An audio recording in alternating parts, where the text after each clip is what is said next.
দুজন উচ্চপদস্থ কর্মকর্তাকে হত্যার দাবি করেছে ফিলিস্তিনের অবরুদ্ধ গাজা উপত্যকার প্রধানমন্ত্রী রাহি মুস্তাহা সহ দখলদার উচ্চপদস্থ কর্মকর্তাকে হত্যার দাবি করেছে দখলদার ইসরায়েল। দখলদার ইসরায়েলের প্রতিরক্ষা বাহিনী আরো জানিয়েছে, হামাস হামলা চালানোর জন্য মনোবল না ভাঙে সেজন্য এতদিন হামাস এই তথ্য গোপন রেখেছিল বলেও দাবি করে। ওই সময় গোয়েন্দা তথ্যের ভিত্তিতে তাদের লক্ষ্য করে গত বছরের 7 অক্টোবর হামাস ও ইসরায়েলের মধ্যে যুদ্ধ শুরু হয়। ইসরায়েলি বাহিনী আরো দাবি করে চলা এই যে সুরঙ্গে গাজার প্রধানমন্ত্রী 43,000 অনেক সুযোগ সুবিধা ছিল এবং দীর্ঘদিনের মধ্যে হামাসের যোদ্ধা কর্মকর্তা ছাড়াও হাজার হাজার বেসামরিক মানুষ রয়েছে। হামাস যোদ্ধাদের যেন মনোবল না ভাঙে সেজন্য এতদিন হামাস এই তথ্য গোপন রেখেছিল বলেও দাবি করছে ইসরায়েল।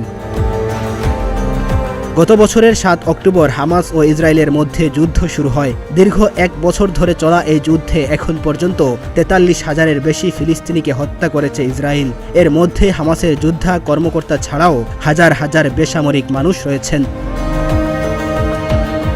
যুদ্ধের শুরুতে ইসরায়েল জানিয়েছিল গাজা থেকে হামাসকে তারা পুরোপুরি নির্মূল করে দেবে, তবে এখন পর্যন্ত দখলদার ইসরায়েল তাদের এই লক্ষ্য অর্জন করতে পারেনি।